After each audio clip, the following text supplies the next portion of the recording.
You're the person that gives a lot of toxic people a reality check and a wake up call. They think that they can intimidate you into doing what they want or into them getting some sort of desired outcome. They want to get you into submission, not knowing that you are the last man standing. With this one person holding this one stick against all of these opponents, you will rise against anyone that opposes you because you stand firm in what you believe in. You guard things that are very important. And I feel like you're the type of person that's also heavily guarded. Your ancestors and your guides are always near you. Some people may even threaten you with imprisonment, the loss of something dear to you, the loss of people. Some people may even try to bribe you. Some of them may even threaten you with bringing like conflict and war near your doorstep or your household. And some of them may even go as far as threatening this behind the scenes. I don't feel like they actually do it in front of your face. Behind the scenes, these are the kind of threats that they talk about. They don't know that you've already walked the path alone. They don't know that you're strong, that you're a leader, that you have a lot of fire and a lot of passion within you. And this fire tends to be contained, or you're the type of person that's not reckless with your behavior. So you know when to exert power and when not to do that.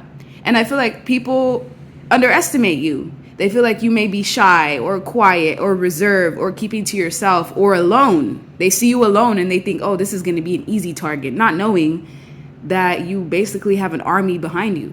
People try to intimidate you with their communication, with how they speak, with their tone. Some of you go through heavy black magic with the magician and the moon. This is like black magic, uncertainty being placed on you, manipulation of the thoughts of the mind, manipulation of how you see things. And the way I'm seeing it, it's like they don't know who rides for you. With the Wheel of Fortune, like you bring mass changes into everyone that you come across. If you encounter people that are used to bribing others with this charity here, if they're used to bribing people, if they're used to getting their way through intimidation tactics, if they're used to just stomping on people into getting what it is that they want, they can't do it with you. Yes, you may be loving, caring, nurturing, compassionate, but there's also another side of you.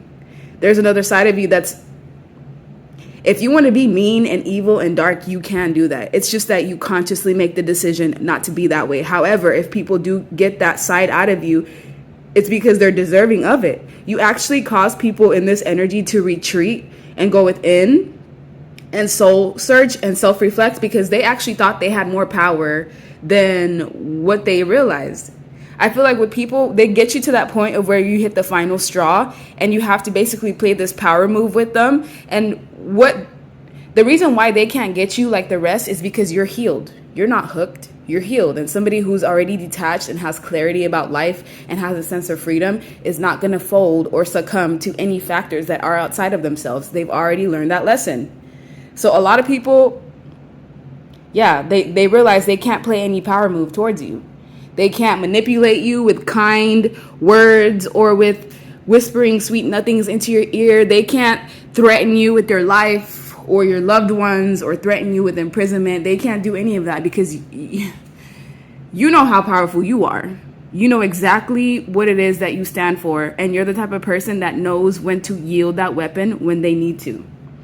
If anything, you peep the behavior and you choose a different direction, or you just choose the opposing side to whoever may be trying to manipulate you. Because at the end of the day, it's manipulation to get some sort of outcome that is desirable to them. You also encounter a lot of people that may have assets, or they go out of their way to threaten people with their assets, or they do use finances or funding to kind of, some of you have even been gang stalked by people where you got attacked by like multiple people at once and you had to stand strong all on your own. Yes, it may have been difficult in the beginning, but in the end, everything worked out in your favor. In the end, they couldn't get you to yield. In the end, they ended up going back to wherever it is that they came from. And what's crazy is whoever does put you in this energy, I would be careful because they're going to get a ton of negative, bad karma in their life.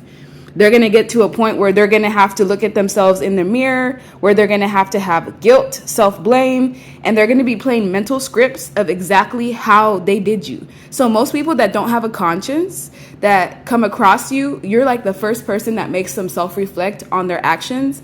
And because they feel so ashamed not of their actions, but they feel ashamed of the fact that they couldn't get you to succumb to whatever timeline or whatever plan they had in store. So you force these people to look at themselves at the fact that they are actually powerless.